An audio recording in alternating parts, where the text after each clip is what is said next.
I mean, obviously, life kind of gets in the way of work, doesn't it?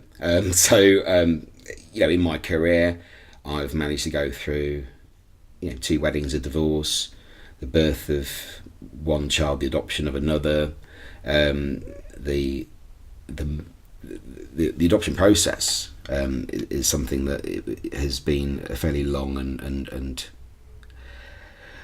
I say not difficult because I understand the reason behind it, but to try and kind of focus on the things whilst you're holding down what is an important and high profile job can be quite difficult really, and it's very difficult to keep them as separate as you might like. And I mean, one example I would give you was I was working in the legal department, so I'm sat about 6 feet away from the social care lawyers.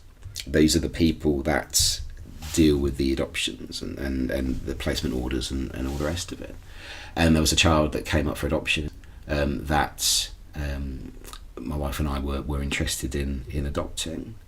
And we made some inquiries, and then we were told, oh no, we couldn't possibly let someone who works in the organisation, and certainly so close to the childcare lawyers, proceed with the adoption. And it just seemed a completely arbitrary and justification for not allowing that to occur. And so you then think, well, actually, if your ultimate goal is to have a family, and yet working in a local authority is somehow prohibitive towards that, am I in the right place? Do I need to go and somewhere else and all the rest of it? And it was, I think that was probably one of the most challenging moments of my life in terms of the resentment of the organisation that develops as a whole. You try and be professional, you try and carry on doing your job, but it's difficult. You become unsettled, and it's difficult to just retain that clarity of focus on what you're doing really.